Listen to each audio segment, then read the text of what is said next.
श्री गणेशाय नमः। जय श्री कृष्ण। राधे राधे। नमस्कार दोस्तों आप सभी को माघी पूर्णिमा व्रत की हार्दिक शुभकामनाएं। दोस्तों आज इस वीडियो में मैं आपको सुनाने वाली हूँ पूर्णिमा व्रत कथा। इस वीडियो में आप सुनेंगे सत्यनारायण व्रत कथा और साथ ही मैं आपको सुनाऊंगी संपूर्ण गर्भ गीता।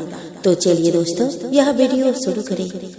द्वापर युग में एक समय की बात है कि यशोदा जी ने कृष्ण से कहा कि हे कृष्ण, तुम सारे संसार के उत्पन्न करता, पोषक तथा उसके संहार करता हो। आज कोई ऐसा व्रत मुझसे कहो जिसके करने से मृत्यु लोक में स्त्रियों को विधवा होने का भय न रहे तथा यह व्रत सभी मनुष्य की मनोकामनाएं पूर्ण करने वाला हो। श्री कृष्ण कहने लगे कि हे माता, तुमने अति सुंदर प्रश्न किया है। मैं तुमसे ऐसे ही व्रत को सविस्तार कहता हूँ। सौभाग्य की प्राप्ति के लिए स्त्रियों को 32 पूर्णिमासियों का व्रत करना चाहिए। इस व्रत के करने से स्त्रियों को सौभाग्य संपत्ति मिलती है। यह व्रत अचल सौभाग्य देने वाला एवं भगवान शिव के प्रति मनुष्य मात्र की भक्ति को बढ़ाने वाला है।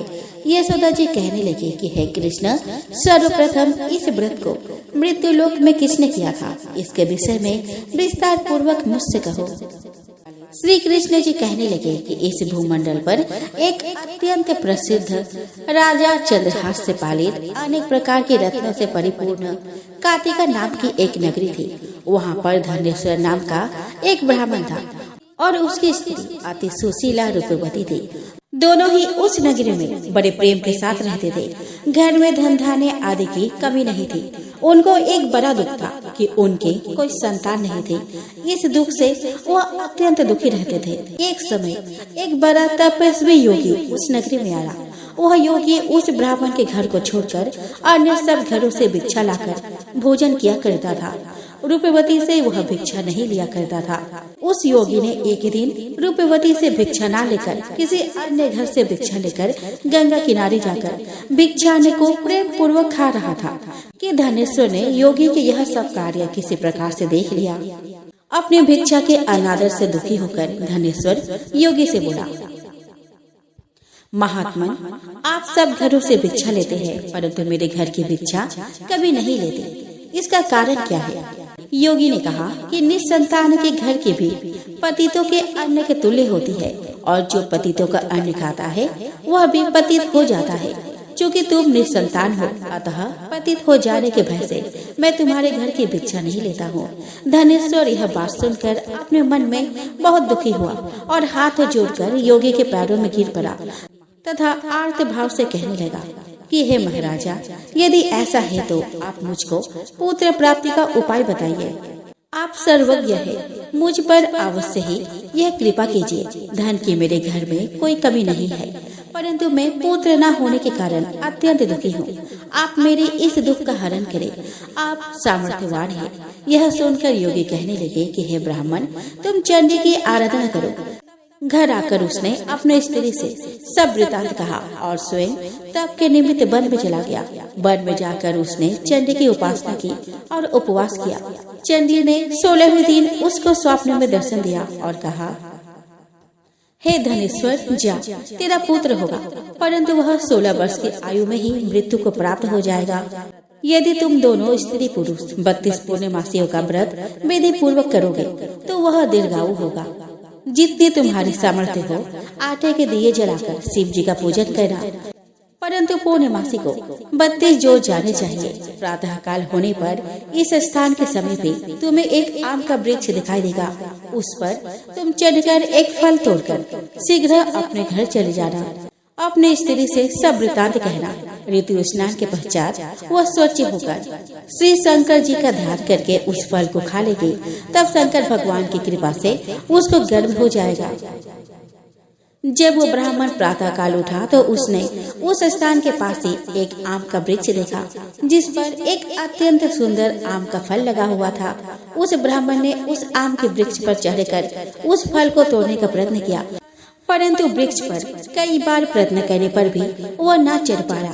तब तो उस ब्राह्मण को बहुत चिंता हुई और विघ्न विनाशक गणेश जी की वंदना करने लगा कि हे दयानिधे, अपने भक्तों के विघ्नों का नाश करके उनके मंगल कार्य को करने वाले, दुष्टों का नाश करने वाले, रिद्धि सिद्धि के देने वाले, आप मुझ पर कृपा करके इतना बल दे कि मैं अपने मनोरथ को पूर्ण कर सकूं। इस प्रकार गणेश जी के प्रार्थना करने पर उनकी कृपा से धनेश्वर वृक्ष पर चढ़ गया और उसने एक अति सुंदर आम का फल देखा। उसने विचार किया कि जो वरदान से फल मिला था वो यह है और कोई और फल तो दिखाई नहीं देता। उस धनेश्वर ब्राह्मण ने जल्दी से उस फल को तोड़कर अपनी स्त्री को लाकर दिया और उसकी स्त्री ने अपने पति के कथन अनुसार उस फल को खा लिया और वह गर्भवती हो गई। देवी जी की असीम कृपा से उसे एक अत्यंत सुंदर पुत्र उत्पन्न हुआ, जिसका नाम उन्होंने देवीदास रखा। माता पिता के हर्ष और सुख के साथ वह बालक शुक्ल पक्ष की चंद्रमा के भांति अपने पिता के घर में बढ़ने लगा। भवानी की कृपा से वह बालक बहुत ही सुंदर, सुशील और विद्या पढ़ने में बहुत ही निपुण हो गया। दुर्गा जी की आज्ञा अनुसार उसके माता ने 32 पूर्णिमासी का व्रत रखना प्रारंभ कर दिया, जिससे उनका पुत्र बड़ी आयु वाला हो जाए। 16वां वर्ष लगते ही देवीदास के माता पिता को बड़ी चिंता हो गई कि कहीं उनके पुत्र की इस वर्ष मृत्यु न हो जाए। इसलिए उन्होंने अपने मन में विचार किया कि यदि यह दुर्घटना उनके सामने हो गई तो वे कैसे सहन कर पाएंगे। अस्तु उन्होंने देवीदास के मामा को बुलाया और कहा कि हमारी इच्छा है कि देवीदास 1 वर्ष तक काशी में जाकर विद्या अध्ययन करे और उसको अकेला नहीं छोड़ना चाहिए। इसीलिए साथ में तुम चली जाओ और 1 वर्ष के पश्चात इसको वापस लौटा लाना। सब प्रबंध करके उसके माता पिता ने काशी जाने के लिए देवीदास को एक घोड़े पर बैठाकर उसके मामा को उसके साथ कर दिया। किंतु यह बात उसके मामा या किसी और से नहीं कही। धनेश्वर ने सपत्नीक अपने पुत्र के मंगल कामना तथा दीर्घायु के लिए भगवती दुर्गा की आराधना और पूर्णमासियों का व्रत करना आरंभ कर दिया। इस प्रकार बराबर 32 पूर्णमासी का व्रत पूरा किया। कुछ समय पश्चात एक दिन वह दोनों मामा और भांजा मार्ग में रात्रि बिताने के लिए किसी शाम में ठहरे हुए थे। उस दिन उस गांव में एक ब्राह्मण की अत्यंत सुंदरी, सुशीला, विदुषी और गुणवती कन्या का विवाह होने वाला था। जिस धर्मशाला के अंदर वर और उसकी बारात ठहरी हुई थी, उसी धर्मशाला में देवीदास और उसके मामा भी ठहरे हुए थे। संयोगवश कन्या को तेल आदि चढ़ाकर मंडप आदि के कृत्य किया गया तो लगने के समय वर को धनुर्वात हो गया। अस्तु वर के पिता ने अपने कुटुंबियों से परामर्श करके निश्चय किया कि यह देवीदास मेरे पुत्र जैसा ही सुंदर है, मैं इसके साथ ही लग्न करा दूं और बाद में विवाह के अन्य कार्य मेरे लड़के के साथ हो जाएंगे। ऐसा सोचकर वह देवीदास के मामा से जाकर बोला कि तुम थोड़ी देर के लिए अपने भांजे को हमें दे दो, जिससे विवाह के लगने का सब कृत्य सुचारू रूप से हो सके। तब उसका मामा कहने लगा कि जो कुछ भी मधुपर्क आदि कन्यादान के समय वर को मिले वह सब हमें दे दिया जाए तो मेरा भांजा इस बारात का दूल्हा बन जाएगा। यह बात वर के पिता ने स्वीकार कर लेने पर उसने अपना भांजा वर बनने को भेज दिया और उसके साथ सब विवाह कार्य रात्रि में विधि पूर्वक संपन्न हो गया। पत्नी के साथ वह भोजन न कर सका और अपने मन में सोचने लगा, न जाने यह किसकी स्त्री होगी। वो एकांत में इसी सोच में गर्म निश्वास छोड़ने लगा। तब उसकी आंखों में आंसू भी आ गए। तब वधू ने पूछा कि क्या बात है, आप इतने उदासीन व दुखी क्यों हो रहे हो। तब उसने सब बातें जो वर के पिता व उसके मामा में हुई थी उसको बतला दी। तब कन्या कहने लगी कि यह ब्रह्म विवाह के विपरीत कैसे हो सकता है।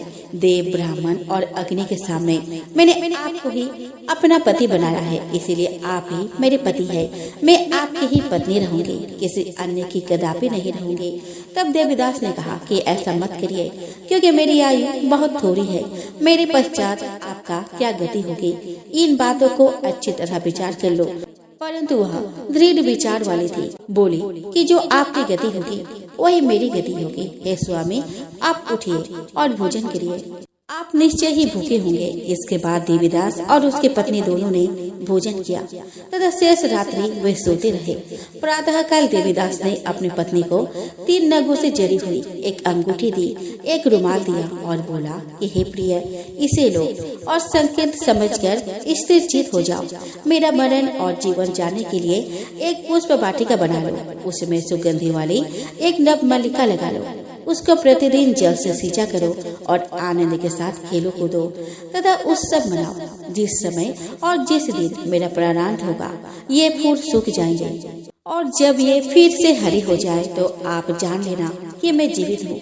यह बात निश्चय करके समझ लेना, इसमें कोई संशय नहीं है। यह समझाकर वह चला गया। प्रातः काल होते ही वहाँ पर गाजे बाजे बजने लगे और जिस समय विवाह का कार्य समाप्त करने के लिए वर तथा सब बाराती मंडप में आए तो कन्या ने वर को भली प्रकार से देखकर अपने पिता से कहा कि यह मेरा पति नहीं है, मेरा पति वही है जिसके साथ रात्रि में मेरा पानी ग्रहण हुआ था।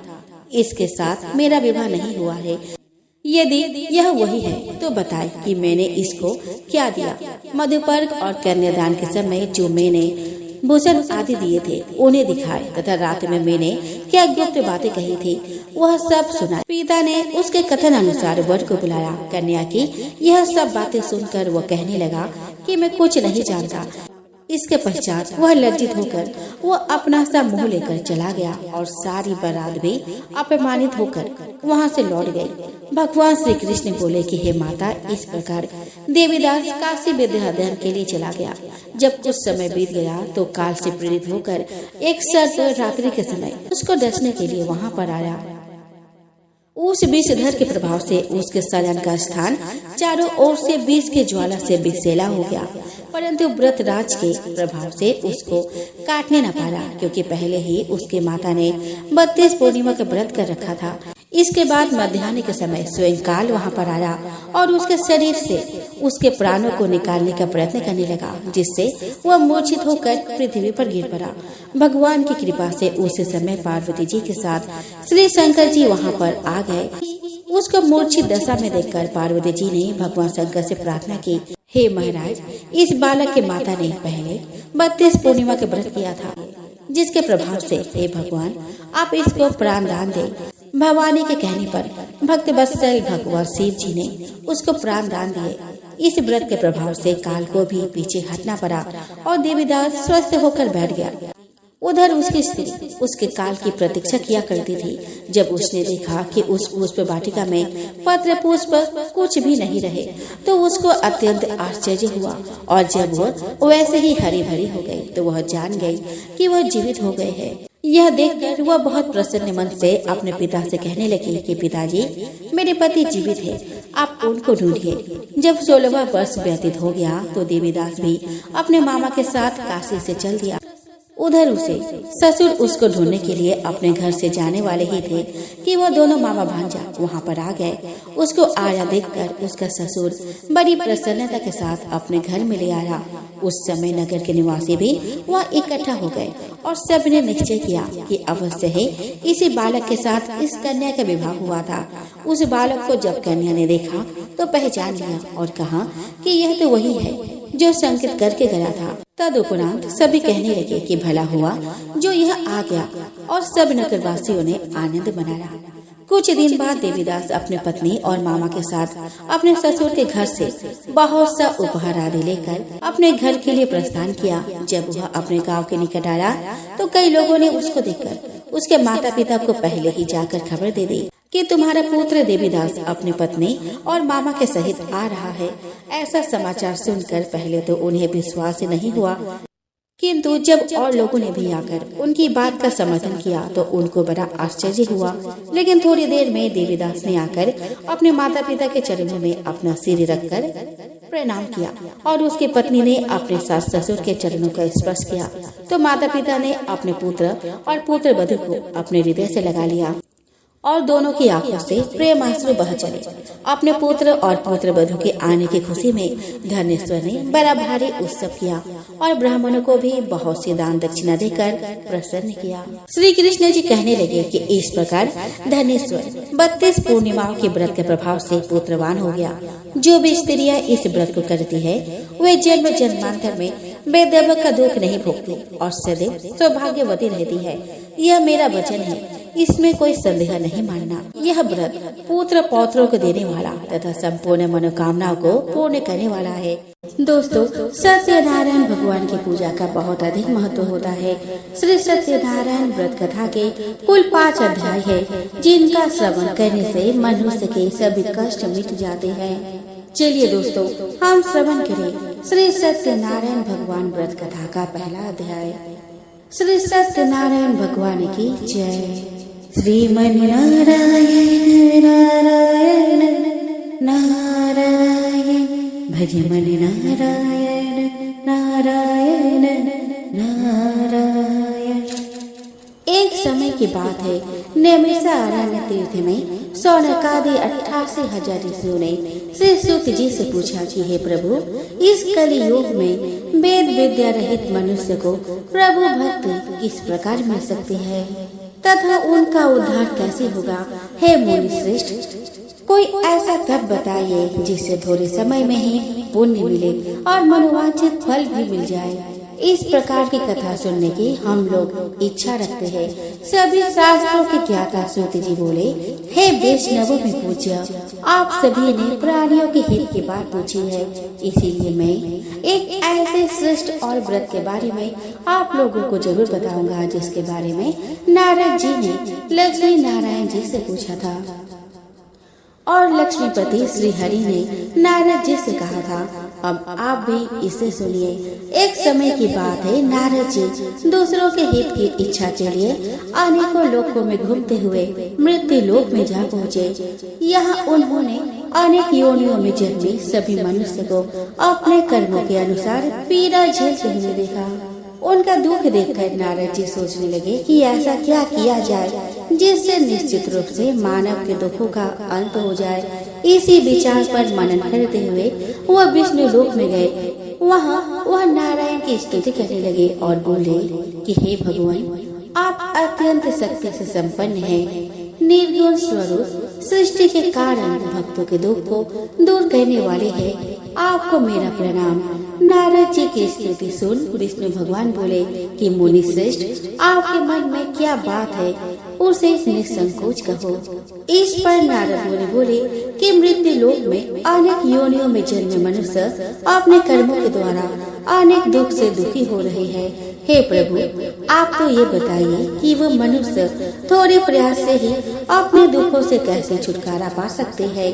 तब श्री हरि बोले कि हे नारद, मनुष्य की भलाई के लिए तुमने बहुत उत्तम प्रश्न पूछा है।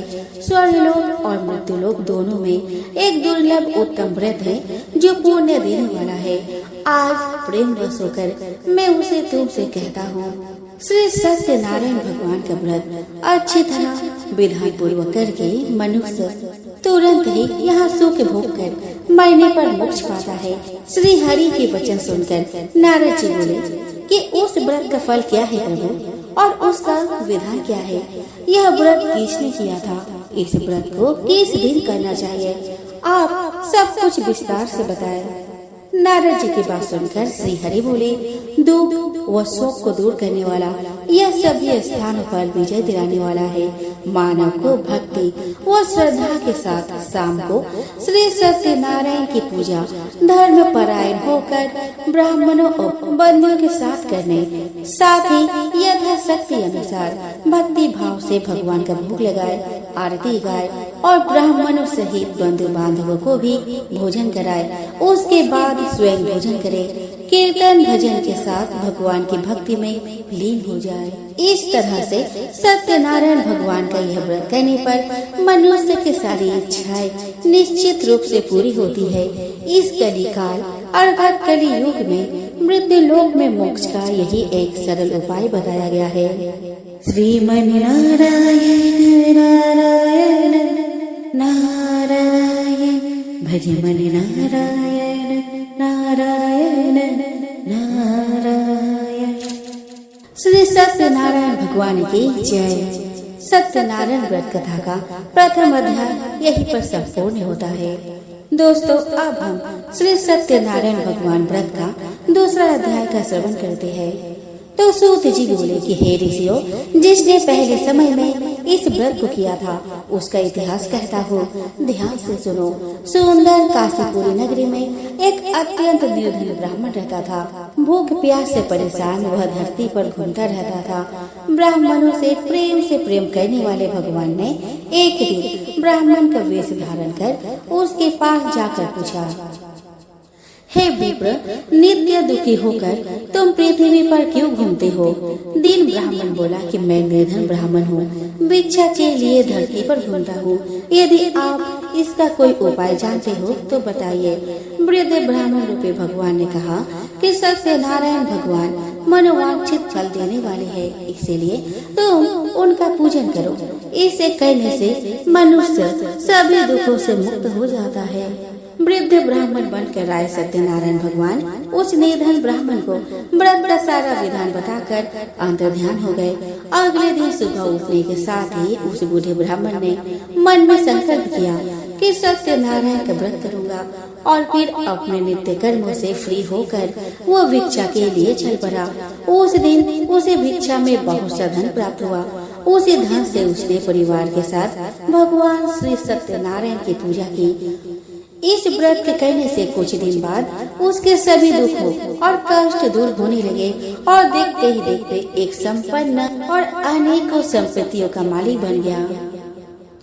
तब हर महीने की पूर्णिमा के दिन वे ब्राह्मण सत्यनारायण की पूजा करने लगा। इस प्रकार सत्यनारायण भगवान के इस व्रत को करके वो श्रेष्ठ ब्राह्मण सभी पापों और गरीबी से मुक्त हो गया और उसने एक दुर्लभ मोक्ष पद को प्राप्त किया।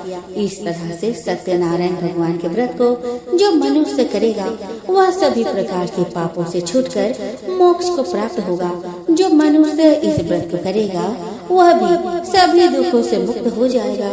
सूत जी बोले कि इस तरह से नारद जी से नारायण जी का कहा हुआ श्री सत्यनारायण व्रत को मैंने तुमसे कहा है। विप्रो, मैं अब और क्या कहूँ? ऋषि बोले कि हे मुनिवर, संसार में उस विप्र को सुनकर और किस किस ने इस व्रत को किया, हम सब इस बात को सुनना चाहते हैं। इसके लिए हमारे मन में श्रद्धा का भाव है। सूत जी बोले कि हे मुनियों, जिसने इस व्रत को किया है वह सब सुनो। एक समय वही विप्र धन और ऐश्वर्य के अनुसार अपने बंधु बांधव के साथ इस व्रत को करने को तैयार हुआ। उसी समय एक लकड़ी बेचने वाला वृद्ध आदमी आया और लकड़ियाँ बाहर रखकर अंदर ब्राह्मण के घर गया। प्यास से दुखी वह लकड़हारा उनको व्रत करते हुए देख विप्र को नमस्कार कर पूछने लगा कि आप यह क्या कर रहे हैं तथा इसे करने से आपको क्या फल मिलेगा, कृपया करके मुझे भी बताएं। ब्राह्मण ने कहा कि सब मनोकामनाओं को पूरा करने वाला यह सत्यनारायण भगवान का व्रत है। इनकी कृपा से ही मेरे घर में धन धान्य आदि की वृद्धि हुई है। विप्र से सत्यनारायण व्रत के बारे में जानकर लकड़हारा बहुत प्रसन्न हुआ। चरणामृत लेकर वह प्रसाद खाने के बाद वह अपने घर गया। लकड़हारे ने अपने मन में संकल्प किया कि आज लकड़ी बेचने से जो धन मिलेगा उसी से श्री सत्यनारायण भगवान का उत्तम व्रत करूंगा। मन में इस विचार को ले बूढ़ा आदमी सिर पर लकड़ियां रखकर उस नगर में बेचने गया, जहां उसे अपने लकड़ियों का दाम पहले से 4 गुना अधिक मिला। बूढ़ा प्रसन्नता के साथ पैसे लेकर सत्यनारायण भगवान की मूर्ति और व्रत की अन्य सामग्री लेकर अपने घर गया। वहां उसने अपने परिजनों को बुलाकर विधि विधान से सत्यनारायण भगवान का पूजन और व्रत किया। इस व्रत के प्रभाव से वह बूढ़ा लकड़हारा धन पुत्र आदि से युक्त होकर संसार के समस्त सुख भोग अंत काल में वैकुंठ धाम चला गया। श्रीमन नारायण नारायण नारायण, भज मन नारायण नारायण नारायण। श्री सत्यनारायण भगवान की जय। तो दोस्तों, यहाँ पर सत्यनारायण व्रत कथा का 2वां अध्याय संपूर्ण होता है। चलिए दोस्तों, अब हम श्री सत्यनारायण भगवान व्रत कथा का 3रा अध्याय का श्रवण करते हैं। तो दोस्तों, सूत जी बोले कि हे श्रेष्ठ मुनियों, अब आगे की कथा कहता हूँ। पहले समय में उल्का मुख नाम का एक बुद्धिमान राजा था। वह सत्य वक्ता और जितेंद्रिय था। प्रतिदिन देवस्थानों पर जाता और निर्धनों को धन देकर उनके कष्ट दूर करता था। उसकी पत्नी कमल के समान मुख वाली और सती साध्वी थी। भद्रशिला नदी के तट पर उन दोनों ने श्री सत्यनारायण भगवान का व्रत किया।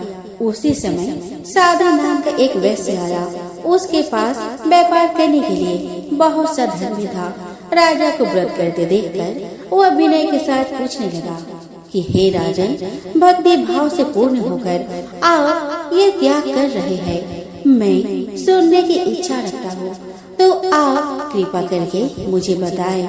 राजा बोला कि मैं बंधु बांधव के साथ पुत्र आदि की प्राप्ति के लिए श्री सत्यनारायण भगवान का व्रत व पूजन कर रहा हूँ। राजा के वचन सुन साधु आदर से बोला कि हे राजन, मुझे इस व्रत का सारा विधान कहिए। मैं भी इस व्रत को करूँगा।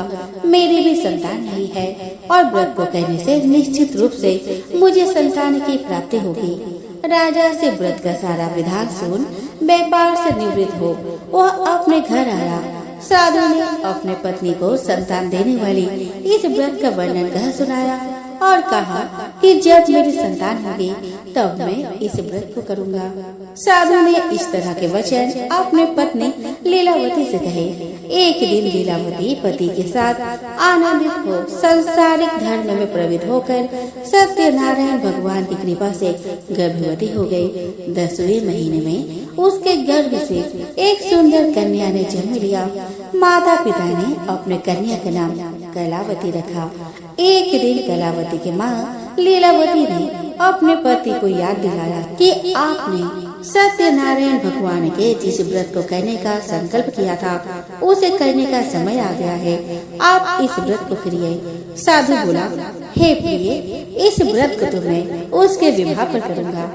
इस प्रकार अपने पत्नी को आश्वासन देकर वह नगर को चला गया। साधु ने एक बार नगर में अपने कन्या को सखियों के साथ देखा तो उसे लगा कि उसकी कन्या अब विवाह योग्य हो गई है और उसने कन्या के योग्य वर ढूंढना शुरू कर दिया।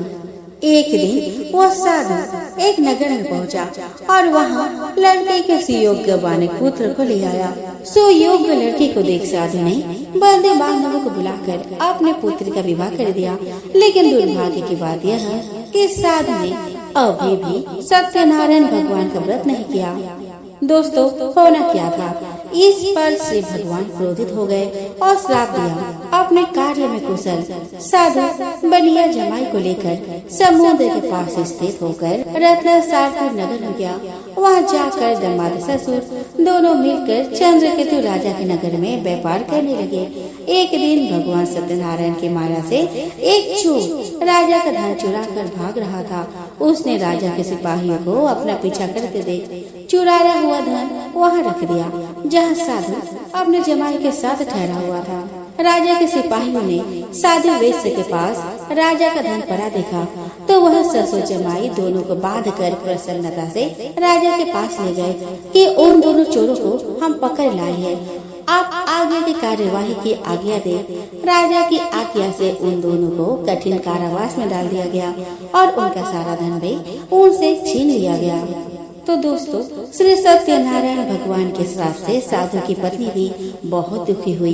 घर में जो धन रखा था उसे चोर चुरा ले गए। शारीरिक और मानसिक पीड़ा और भूख प्यास से अति दुखी हो अन्य की चिंता में कलावती ब्राह्मण के घर गई। वहाँ उसने श्री सत्यनारायण भगवान का व्रत होते देखा। फिर कथा भी सुनी और प्रसाद ग्रहण कर वह रात को घर वापस आई। माता ने कलावती से पूछा कि हे पुत्री, अब तक तुम कहाँ थे और तेरे मन में क्या है? कलावती ने अपने माता से कहा कि हे माता, मैंने एक ब्राह्मण के घर में श्री सत्यनारायण भगवान का व्रत देखा है। कन्या के वचन सुन लीलावती भगवान की पूजन की तैयारी करने लगी। लीलावती ने परिवार और बंधुओं सहित सत्यनारायण भगवान का पूजन किया और उनसे वर मांगा कि मेरे पति और जमाई शीघ्र घर आ जाए और साथ ही यह भी प्रार्थना की कि हम सब का अपराध क्षमा करें। श्री सत्यनारायण भगवान इस व्रत से संतुष्ट हो गए और राजा चंद्रकेतु को सपने में दर्शन दे कहा, हे राजन, तुम उन दोनों वेश्यों को छोड़ दो और तुमने उनका जो धन लिया है उसे वापस कर दो। अगर ऐसा नहीं किया तो मैं तुम्हारा धन, राज्य व संतान सभी को नष्ट कर दूंगा। राजा को यह सब कहकर वह अंतर्ध्यान हो गए। प्रातः काल सभा में राजा ने अपना सपना सुनाया और फिर बोले कि उन दोनों को कैद से मुक्त कर सभा में लाओ। दोनों ने आते हुए राजा को प्रणाम किया। राजा बोला कि महानुभाव, भाग्यवश ऐसा कठिन दुख तुम्हें प्राप्त हुआ है, लेकिन अब तुम्हें कोई भय नहीं। ऐसा कह राजा ने उन दोनों को नए वस्त्र आभूषण में पहनाए और जितना धन लिया था उससे 2 गुना धन वापस कर दिया। दोनों वैश्य अपने घर को चल दिए। श्रीमन नारायण नारायण नारायण, भजमन नारायण नारायण नारायण। श्री सत्यनारायण भगवान की जय। तो दोस्तों, यहाँ पर श्री सत्यनारायण भगवान व्रत कथा का 3रा अध्याय संपूर्ण होता है। अब हम श्रवण करेंगे श्री सत्यनारायण भगवान व्रत का 4था अध्याय। तो सूत जी बोले कि वैश्य ने मंगलाचार कर अपनी यात्रा आरंभ की और अपने नगर की ओर चल दिया। उनके थोड़ी दूर जाने पर एक दंडी वेशधारी श्री सत्यनारायण ने उनसे पूछा कि हे साधु, तेरे नाम में क्या है? अभिमानी वाणी हंसता हुआ बोला, हे दंडी, आप क्यों पूछते हो? क्या धन लेने की इच्छा है? मेरे नाम में तो बेल व पत्ते भरे हुए हैं। वैश्य के कठोर वचन सुन भगवान बोले कि तुम्हारा वचन सत्य हो। दंडी ऐसे वचन कह वहाँ से दूर चले गए। कुछ दूर जाकर समुद्र के किनारे बढ़ गए। दंडी के जाने के बाद साधु वैश्य ने नित्य क्रिया के पश्चात नाव को ऊंचे उठते देखकर अचंभा माना और नाव में बेलपत्ते आदि देखकर मूर्छित हो जमीन पर गिर पड़ा। वापस होश आने पर वह अत्यंत शोक में डूब गया। तब उसका दामाद बोला कि आप शोक न मनाएं, यह दंडी का श्राप है, इसीलिए उनके शरण में जाना चाहिए, तभी हमारी मनोकामना पूरी होगी। दामाद का बात सुनकर वह दंडी के पास पहुंचा और अत्यंत भक्ति भाव नमस्कार कर बोला कि मैंने आपसे जो असत्य वचन कहे थे उनके लिए मुझे क्षमा कर दे। ऐसा कहकर रोने लगा। तब दंडी भगवान बोले कि हे वाणिपुत्र, मेरी आज्ञा से बार बार तुम्हें दुख प्राप्त हुआ है, तू मेरी पूजा से विमुख हुआ। साधु बोला कि हे भगवान, आपकी माया से ब्रह्मा आदि देवता भी आपके रूप को नहीं जानते, तब मैं अज्ञानी कैसे आपको जान सकता हूँ? आप प्रसन्न हुए। अब मैं सामर्थ्य के अनुसार आपकी पूजा करूँगा, मेरी रक्षा करो और नौका में धन भर दो। साधु वैश्य के भक्ति पूर्वक वचन सुनकर भगवान प्रसन्न हो गए और उसकी इच्छा अनुसार वरदान देकर अंतर्ध्यान हो गए। ससुर जमाई दोनों जब नाव पर आए तो नाव धन से भरी हुई मिली। फिर वही अपने अन्य साथियों के साथ सत्यनारायण भगवान का पूजन कर अपने नगर को चल दिए। जब नगर के नजदीक पहुँचे तो दूत को घर पर खबर करने के लिए भेज दिया। दूत साधु की पत्नी को प्रणाम कर कहता है कि मालिक अपने दामाद सहित नगर के निकट आ गया है। दूत की बात सुनकर साधु की पत्नी लीलावती ने बड़े हर्ष के साथ सत्यनारायण भगवान का पूजन कर अपने पुत्र कलावती से कहा कि मैं अपने पति के दर्शन को जाती हूँ, तो कार्य पूर्ण कर शीघ्र आ जाना। माँ के ऐसे वचन सुनकर कलावती ने जल्दी में प्रसाद छोड़ अपने पति के पास चली गई। प्रसाद का अवज्ञा करने से श्री सत्यनारायण भगवान रुष्ट हो गए और नाव सहित उसके पति को पानी में डुबो दिया।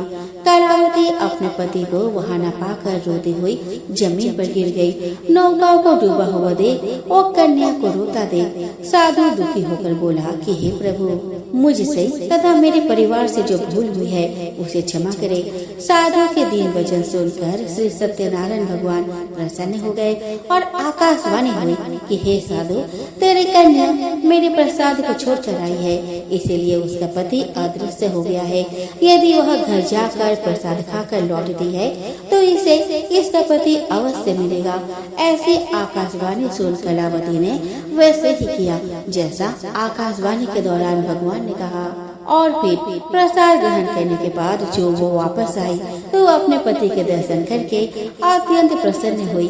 उसके बाद साधु अपने बंधु बांधव सहित श्री सत्यनारायण भगवान का विधि विधान से पूजा किया और इस लोक का सुख भोग वह अंत में स्वर्ग जाता है।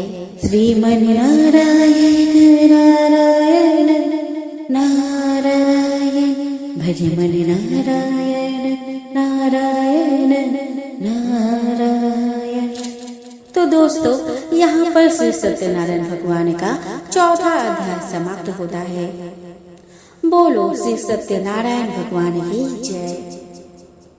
चलिए दोस्तों, अब हम श्रवण करते हैं श्री सत्यनारायण भगवान व्रत कथा का 5वां अध्याय। तो सूत जी बोले कि हे ऋषियों, मैं और भी एक कथा सुनाता हूँ, उसे भी ध्यान पूर्वक सुनो। प्रजा पालन में लीन तुंगध्वज नाम का एक राजा था। उसने भी भगवान का प्रसाद त्याग कर बहुत ही दुख भोग किया। एक बार जंगल में जाकर वन्य पशुओं को मारकर वह बर के पेड़ के नीचे आया। वहाँ उसने ग्वालों को भक्ति भाव से अपने बंधुओं सहित सत्यनारायण भगवान का पूजा करते देखा। अभिमानवश राजा ने उन्हें देखकर भी पूजा स्थान में नहीं गया और न ही उसने भगवान को प्रणाम किया। ग्वालों ने राजा को प्रसाद दिया, लेकिन उसने वह प्रसाद नहीं खाया और प्रसाद को वही छोड़ वह अपने नगर को चला गया। जब वह नगर में पहुंचा तो वहाँ सब कुछ तहस नहस हुआ पाया। तो वह शीघ्र ही समझ गया कि यह सब भगवान के अनादर का ही परिणाम है। वह दोबारा ग्वालों के पास पहुंचा और विधि पूर्वक पूजा करके प्रसाद खाया। तो श्री सत्यनारायण भगवान की कृपा से सब कुछ पहले जैसा हो गया। दीर्घ काल तक सुख भोगने के बाद मरणोपरांत उसे स्वर्ग लोक की प्राप्ति हुई। जो मनुष्य परम दुर्लभ इस व्रत को करेगा तो भगवान श्री सत्यनारायण की अनुकंपा से उसे धन धान्य की प्राप्ति होगी। निर्धन धनी हो जाता है और भय मुक्त हो जीवन जीता है। संतानहीन मनुष्य को संतान सुख मिलता है और सारे मनोरथ पूर्ण होने पर मानव अंत काल में वैकुंठ धाम को जाता है। तब सूत जी बोले कि जिन्होंने पहले इस व्रत को किया है, अब उनके दूसरे जन्म की कथा कहता हूँ। वृद्ध सतानंद ब्राह्मण ने सुदामा का जन्म लेकर मोक्ष की प्राप्ति की। लकड़हारे ने अगले जन्म में निषाद बनकर मोक्ष प्राप्त किया। उल्का मुख नाम का राजा दशरथ होकर वैकुंठ को गए। साधु नाम के वैश्य ने मूर्ध्वज बनकर अपने पुत्र को आरे से चीरकर मोक्ष पाया। महाराज तुंगध्वज ने स्वयं होकर भगवान में भक्त युक्त हो कर्म कर मोक्ष पाया। कथा सुनने के बाद सभी ने श्री हरि का झुक कर प्रणाम किया। तो दोस्तों, यहाँ पर श्री सत्यनारायण व्रत कथा का 5वां अध्याय संपूर्ण होता है। तो प्रेम से बोलो श्री सत्यनारायण भगवान की जय। श्रीमन नारायण नारायण नारायण भज मन नारायण नारायण नारायण। आपको सुनाने वाली हूँ संपूर्ण गर्भ गीता। इस गीता में श्री कृष्ण अपने प्रिय भक्त अर्जुन के प्रश्नों के उत्तर देते हैं। गर्भ गीता में भगवान श्री कृष्ण अर्जुन को कर्म से बने जन्मों की व्याख्या करते हैं। वे बताते हैं कि किस प्रकार कौन से कर्म करने से आत्मा किस जन्मों को पाती है। गर्भ गीता वेद पुराणों की तुलना में भिन्न माना जाता है। गर्भ गीता में बताया गया है कि जगदीश क्या होता है, हरिओम का क्या अर्थ है और जगन्नाथ कौन है। इस गीता में बताया गया है कि कैसे मनुष्य आत्मज्ञान को प्राप्त करता है, मोक्ष या मुक्ति प्राप्त करता है। गर्भवती महिलाओं को गर्भ गीता का पाठ सर्वोत्तम बताया गया है। इस गीता में श्री कृष्ण और अर्जुन का संवाद प्रस्तुत है। इस गीता में यह भी कहा गया है कि क्यों किसी की पत्नी जवानी में ही क्यों मर जाती है और क्यों पिता के पहले पुत्र मृत्यु को प्राप्त हो जाता है। इन सभी प्रश्नों के उत्तर इस गर्भ गीता में विवरण किया गया है। तो चलिए श्रवण करते हैं। गर्भ गीता की शुरुआत में अर्जुन भगवान से यही प्रश्न पूछते हैं कि आत्मा का पुनः पुनः जन्म क्यों होता है। इस जन्म में उसके क्या कर्तव्य होते हैं, किन पाप कर्मों के कारण यह जीवन में अनेक दुखों को पाता है और किन कर्मों के कारण वह जीवन में अनेक सुखों की प्राप्ति करता है, और अंत में वह कौन सा मार्ग है जिसके द्वारा वह मोक्ष और मुक्ति को प्राप्त करता है, अर्थात वह आत्मा कब भगवान में ही लीन हो जाती है और उस आत्मा का जन्म मरण का सारा दुख समाप्त हो जाता है। परंतु जिसे मुक्ति नहीं मिलती उन्हें अलग अलग योनियों में जन्म लेकर अपने अच्छे और बुरे कर्म को भोगना पड़ता है। अर्जुन कहते हैं, हे भगवान, कृपया बताएं कि जीव जब गर्भ में आता है तो वह किस पूर्व कर्म के कारण आता है। हे मधुसूदन, प्राणी जन्म के पूर्व गर्भावस्था पर कष्ट भोगता है और जन्म लेते समय भी असहाय कष्ट पाता है। इसके उपरांत वह संसार में रहकर रोग पीड़ा भोगता है, उसे बुढ़ापा आता है, प्राणी की मृत्यु भी होती है। अस्तु प्रभु जी, कृपया यह बताएं कि वे कौन से कर्म हैं जो प्राणी को जन्म मरण से रहित बनाते हैं। श्री कृष्ण कहते हैं, हे अर्जुन, जन्म मरण का बंधन उन प्राणियों की नियति है जो संसार में लिप्त रहते हैं। ऐसे प्राणी संसार में अनुरक्त रहते हैं, अर्थात संसार के नश्वर पदार्थों से ही प्रेम करते हैं। वे संसारिक वस्तुओं की कामना करते हैं। प्राणी संसार की माया पाने की चेष्टा तो करता है, परंतु मेरी भक्ति पर ध्यान नहीं देता। इसके कारण वह बारंबार और अनेक योनियों में जाकर जरा मरण का दुख उठाता है। अर्जुन कहते हैं, हे जनार्दन, संसारिक मोह माया से मुक्ति तो बहुत कठिन है। माया चित्त हर लेती है। मन काम, क्रोध, लोभ, मोह और अहंकार रूपी विकार से गिरा मदमस्त खाती है। तृष्णा रूपी शक्ति से प्रेरणा देती है। 5 विकारों में अहंकार प्रबल है जो कि प्राणी को नरक में ले जाता है। हे ऋषिकेश, इस मदमस्त हाथी को कैसे भस्म किया जाए? मन को भक्ति में लगाने हेतु क्या उपाय करना उचित है? श्री कृष्ण कहते हैं, हे धनंजय, जैसे मदमस्त हाथी को भस्म करने के लिए अंकुश की आवश्यकता होती है, उसी प्रकार मन को वश करने के लिए अभ्यास द्वारा ज्ञान प्राप्त करना आवश्यक होता है। भक्ति और ज्ञान बराबर अभ्यास करते रहने पर ही प्राप्त होते हैं।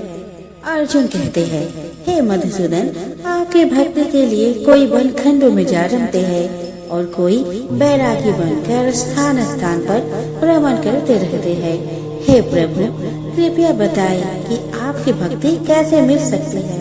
श्री कृष्ण कहते हैं, हे अर्जुन, मेरी खोज में वन वन भटकते सन्यासी अथवा स्थान स्थान पर जाने वाले बैरागी मुझे तब तक प्राप्त नहीं कर पाते जब तक उनके हृदय में मेरा निवास नहीं होता। तब अथवा वैराग्य का तो मेरी भक्ति पाने में बाधा डालता है। जटा धारण करने वाले अर्थात भस्म लगाकर बैरागी बनने मात्र से जीव मेरी कृपा का पात्र नहीं बन पाता। अहंकारी को तो मेरा दर्शन सुलभ ही नहीं होता। मैं शुद्ध हृदय वाले सतत अभ्यासी ऐसे जीव को मिलता हूँ जो काम, क्रोध, मोह, ममता और अहंकार से परे है। अर्जुन कहते हैं, हे माधव, प्राणी पंच विकार जनित प्रवृत्ति के कारण लौकिक जीवन नष्ट कर लेता है। हे मुरारी, कृपया बताएं कि वह कौन सा पाप है जिसके कारण किसी व्यक्ति की स्त्री असमय मर जाती है। इन पापों के फल स्वरूप अल्पवायु में पुत्र मर जाता है। कौन से पाप के कारण व्यक्ति वीर्यहीन हो जाता है। कृष्ण कहते हैं, किसी का लिया हुआ ऋण नहीं चुकाने वाला पति पत्नी हानि का दुख उठाता है, उसी प्रकार किसी के धरोहर को न लौटाने वाले का पुत्र अल्पवायु में मर जाता है। किसी को सहयोग सहायता का आश्वासन देकर भी समय आने पर सहयोग न करने वाला वीरहीन होता है। यह सब भयंकर पाप है जो स्त्री पुरुष एकाकी भोगते हैं। अर्जुन कहते हैं, हे दयानिधि, किस पाप के फलस्वरूप प्राणी सतत रोगी रहता है और किसको कर्म के फलस्वरूप बोझा ढोने वाला जघन्य पशु बनता है। श्री कृष्ण कहते हैं, हे अर्जुन, कोई सौभाग्यकांक्षिणी कन्या को बेचने वाला सतत रोगी रहता है, अभक्ष्य भोजन और मादक द्रव्यों का सेवन करने वाला अधम योनि में जन्म लेता है, झूठी गवाही देने वाला, भोजन बनाकर पंच कवल कर स्वयं भोजन करने वाला बिल्ली और सूकर की योनि प्राप्त करता है। अर्जुन कहते हैं, हे प्रभु, इस संसार में जिनको आपने धन धान्य दिया है और उत्तम साधन दिए हैं, तो उनका पुण्य क्या था? श्री कृष्ण कहते हैं, उत्तम रीति से सुयोग्य पात्र को स्वर्ण आदि दान करने वाला धन धान्य और वाहन आदि पाता है। सत्य सनातन वैदिक रीति से सुयोग्य वर को विधि पूर्वक कन्या दान करने वाला उत्तम मानव योनि का अधिकारी बनाता है। अर्जुन कहते हैं, हे प्रभु, संसार में कोई तो सर्वांग सुंदर है और कोई कुरूप, सो श्रेष्ठ स्वास्थ्य और स्वरूपवान शरीर किन पुण्यों से मिलता है? श्री कृष्ण कहते हैं, हे कौन्तेय, पुरुष का रूप स्वरूप नहीं गुण महत्वपूर्ण है, फिर भी आकर्षक देह संत विद्वानों की सेवा एवं निरंतर ज्ञान की आकांक्षा के फल स्वरूप मिलती है। अर्जुन कहते हैं, हे दयानिधि, प्राण धन और सांसारिक सुखों से मोह क्यों रखता है? श्री कृष्ण कहते हैं, हे महाबाहु, अगर मेरी कृपा से प्राणी वंचित हो जाए तो धन दौलत और सांसारिक रूप आदि से प्रीति करने लगता है। यह सब नाशवान है। विवेकी साधक को इससे दूर रहना चाहिए। जो व्यक्ति सांसारिक मोह से मुक्त हो, काशी, हरिद्वार, अवंतिका, अयोध्या आदि पवित्र स्थलों के दर्शन और मेरी निष्काम भक्ति करता है, वह राजा जैसी संपन्नता और ज्ञान प्राप्त करता है। इसी प्रकार विनम्र भाव से दान करने वाला, कामना रहित होकर दूसरों की सेवा करने वाला सदा अपनी आवश्यकता अनुसार धन पाता है, उसकी काया निरोगी रहती है। अर्जुन कहते हैं, हे प्रभु, प्राणियों में रक्त विकार, खंड, वायु, अंधा अथवा पंगुता का कारण क्या है? बताने की कृपा करें। श्री कृष्ण कहते हैं, हे धनंजय, मेरी भक्ति से परे माया लेप, नशे व्यसनों में रत रहने वाला, क्रोधी, रक्त विकार, आलस्य से डूबे, दरिद्र, शिव संयम रहित, खंड वायु जैसे रोग से ग्रस्त होते हैं, पतिव्रत धर्म का उल्लंघन करने वाली स्त्री और संयम रहित पति में पंगुता, ज्योतिहीनता आती है। अर्जुन कहते हैं, हे जगत गुरु, कृपया करके गुरु दीक्षा के विषय में कुछ बताए। श्री कृष्ण कहते हैं, हे कौन्तेय, तुम धन्य हो और धन्य है तुम्हारी माता। तुम्हारा ये प्रश्न संसार के लिए कल्याणकारी है। हे पार्थ, संयमी और इंद्रियों को वश में करने वाला कोई सिद्ध पुरुष जो इस भक्ति और परोपकार में लगा हो, गुरु रूप में धारण करे। अपने गुरु के मार्गदर्शन में मेरी आराधना कर व्यक्ति गुरु कृपा से मेरी भक्ति पाता है। ऐसे गुरु से विमुख प्राणी सप्तग्राम को मारने का पाप भोगता है। उसका मुख देखना भी पाप है। जैसे मदिरा भांड से सटा गंगा जल अशुद्ध हो जाता है, उसी प्रकार गुरुद्रोही गृहस्थ साधक की साधना निष्फल रहती है। ऐसे व्यक्ति कुकर, सूकर, काक आदि योनियों को पाता है। वह अजगर के समान आलस्य में डूबा तिरस्कार पाता है। अतः गुरु आज्ञा पालक, साधनशील, व्यसन रहित जीवन व्यतीत करना चाहिए। हे धनंजय, गुरु दीक्षा बिना साधक का उद्धार नहीं होता है। मेरी भक्ति की इच्छा करने वाले को गुरु धारण करना उत्तम है। जैसे नदियों में गंगा, व्रतों में एकादशी और जीवों में मनुष्य तन श्रेष्ठ है, उसी प्रकार साधक की सिद्धियों में गुरु कृपा श्रेष्ठ है। गुरु सेवा का फल असम्यक यज्ञ से भी अधिक फलदायी है। प्रसंग है कि साधु, गृहस्थ, इंजीनियर, अध्यापक, डॉक्टर, वकील, राजनेता, वैज्ञानिक, ये सभी बच्चे के रूप में अपने माता से ही जन्म लेते हैं और उन्हीं की गोद में संस्कार पाते हैं। अतः यदि माताएं शुद्ध संस्कारी होंगी तो बच्चे भी शुद्ध संस्कार प्राप्त करते हुए बड़े होंगे। पत्नी का काम है कि वह विवेक पूर्वक घर परिवार को चलाए। इस प्रकार परिवार सुधार के संदर्भ में स्त्रियों का बड़ा ही दायित्व है, इसलिए उनका आदर आवश्यक है। आदर तो एक छोटे सदस्य का भी होना चाहिए। फिर गृहिणी, जन्मदात्री और संस्कारदात्री का आदर करना अत्यंत आवश्यक है। वृद्धों का शरीर बल लुट जाता है, परिवार पर उनका शासन भी धीरे धीरे हट जाता है। अतएव अधिकतम वृद्धों के मन में निराशा, रूखापन और असंतोष उत्पन्न हो जाते हैं। इसीलिए वृद्ध धीरे धीरे थोड़े चिड़चिड़े हो जाते हैं। उनकी थकी दृष्टि में चारों ओर सूनापन दिखाई देता है। अतः परिवार के स्वजनों का कर्तव्य है कि वे वृद्धों का पूरा सम्मान दें, उनकी सेवा और आदर करें। परिवार वाले वृद्धों को यह अनुभव न होने दे कि उनका उस घर में कुछ नहीं रहा। वृद्धों को ऐसा लगे कि परिवार वाले हमारे अनुगामी हैं। दूसरी बात, 10 दिनों बाद तुम भी वृद्ध हो जाओगे। जो आज वृद्धों की आवश्यकता है वही तुम्हें 10 दिनों के बाद चाहिए।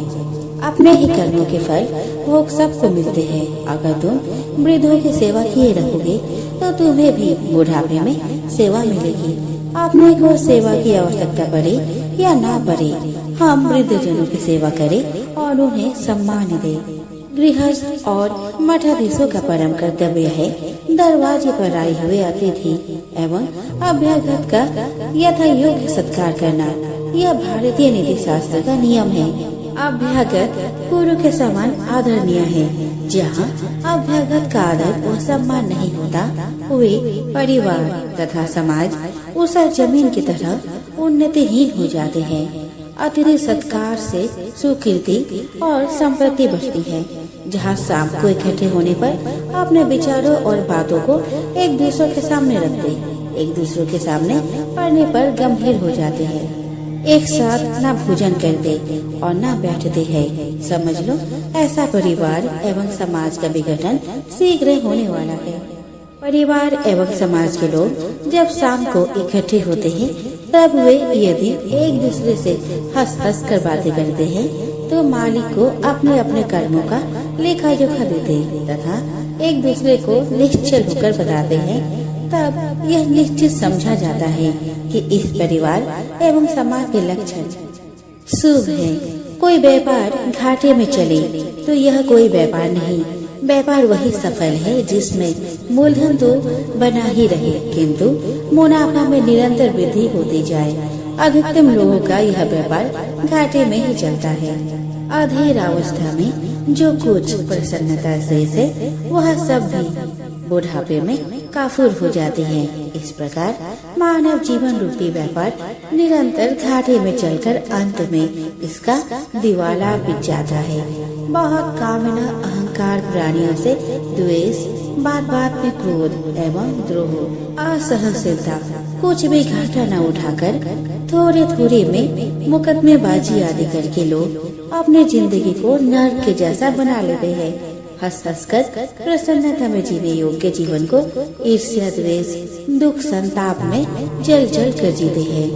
सब भौतिक सुख सुविधाओं के आ जाने पर भी संसार के अधिकतर लोग निरंतर नरक में जीते हैं।